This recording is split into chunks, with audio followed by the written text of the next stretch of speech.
Hi again, everybody. This is Hank Zona of the Grapes Unwrapped. We didn't travel far from home, but we've traveled to a special place, the home of Pat Bell, Patricia A. Bell, who is really known as a patron of the arts, but I know Pat for a number of years as also a real patron of the vines. Pat, thanks for having us in the house. Thanks for having me. It's beautiful. I've been in the house a number of times. It's a living museum. It's livable space with art everywhere. Well, I like to think of it as more whimsical than museum because the kids, when they come through for Halloween, they say, "Is this a museum?" And I say, "Do you live here?" I say, "Yes, I live here, but it's not a museum. It's just a place that I live with a lot of art." And then they ask, "Did you make the art?" And I said, "No, I just get to live with the souls of the artists." That's a really great way of looking at it. And as a wine aficionado and collector, you have lived with the souls of a lot of winemakers over the years. A lot of terroir. Yes, you have. Yes, you have. Besides the parties that you have generously hosted, you've opened your house a lot to a lot of different groups in the community for fundraisers too. And as somebody who's been involved in groups that have benefited from that, I'll thank you again for that. Well, you're welcome. You're welcome. So, Pat, this is the dining room table. If this table could talk, oh, if this table could talk. there'd be a lot of great wine stories. There would be a lot of great wine stories. Actually, I have a lot of great wine stories. And the first one has to do with my father. It isn't at this table, but it was in Paris. And my father was running a cheese company, Bon Grain. And he had to do a lot of entertaining in Paris. And I was in school in England at the time, and he needed a hostess to go to the restaurants to kind of help him organize the food and the wine, and so I was delegated the responsibility, and it ended up working out as my great favor to find out about red and white French wines. I'd say, yeah. And that was my first arduous responsibility. Oh, it was terrible. It was so hard, and I loved it so much. And that was my first real in delving into the French wines, and my first love of wine. Mm-hmm. That's fantastic. So here's what we're going to do. Because your house is wonderful, we're going to, as they say, move about the cabin a little bit and tape a scene in different rooms and hear different stories. How's that work? Good? That sounds great to me. Okay, we'll be back from another room.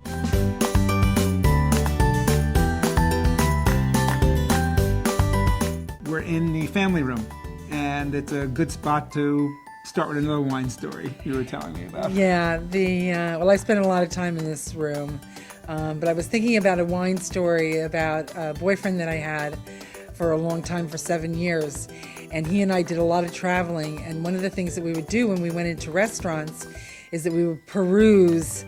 In fact, I'm sure that we at first annoyed the staff, but not until we started sharing our wine picks with the staff. Right. But we would peruse the wine list, and we would finally make our decision on our red, and then we would finally make our decision on the white. And then we would make sure that we shared it with the chef and with the sommelier, because we would pick unusual wines. And we had best friends for life. Right. And as Hank says, we were pouring it forward. Right. And when we were home, we would go to his computer. He had all his wines in the computer, and he had them all listed by when the drinking dates were. So that if they were ready to drink, there was a window when they were ready to drink, and he had them the program that he had them so that we would be able to look to see, like, okay, give us all the wines that are ready to drink. And I would be like a kid in a candy jar. We're in the little parlor with the big pieces. With the big pieces. And With the Alexis Rockman and the Frank Teal. you were telling me another story, and you were reminded of this story when you were sitting in the family room. You looked at a little collection of books, and you happened to see right in front of you My Robert Parker buying guide With from not 1995. I was going to say, it's not a recent edition. No, it's not a recent edition, but it's one that one of my best friends, Donna Diani, and I used to use religiously whenever we went into stores or restaurants. So it was a Bible. It wasn't a buying guide. It wasn't a Bible. It was a buying guide. And Don and I, one year we went to Snowbird 5 times in a season. It was like every weekend we would call, every like Wednesday we call and say, what are you doing this weekend? Can you get away? And we would go to the restaurants and we would look up the wines and we would look up the ratings, and then we would find a Pichon Lalande that was like the perfect year, and we would toast each other, and we had so much fun, and it was so much jolly, and it was so much fellowship, and it was just such a great time that we had together.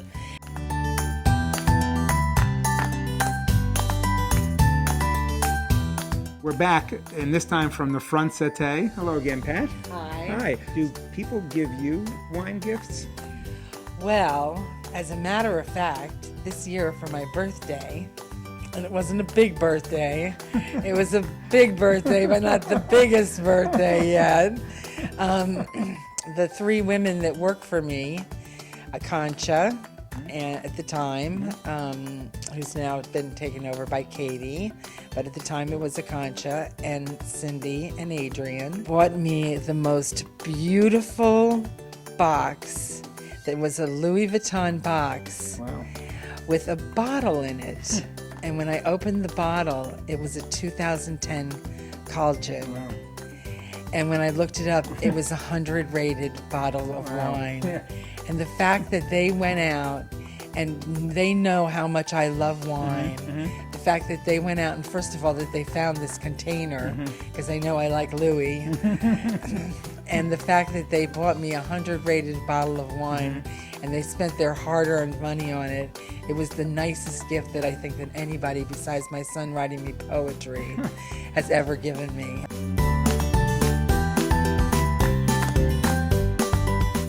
Yeah, this is a pretty special room, and when I bring people back here, they're like, oh my goodness, this is a big room. And it was actually two garages. Yes. Wanted it to look like a old French chalet, French room, and there's slate on the floor, there's sand underneath the slate, there's slate in the walls, there's sand in the walls, there's all redwood holders for the shelving for the wines. The wines are organized in a my kind of way, in my own head. And they're not shabby wines, I'm going to tell you that, folks. No, they're not shabby wines. Like, people walk by the wines and they're like, oh my God. There's no white Zinfandel in here, just so you all know. Well, there could be, because I know people like white Zinfandel. This is one of those really special things. This is a 2010 Riserva Brunello from Sassetti Livio, and I think it might be the right way to kind of take this all out. It's been a great evening. I appreciate it. It's been a really great evening. And just talking. We just talked, which was really nice.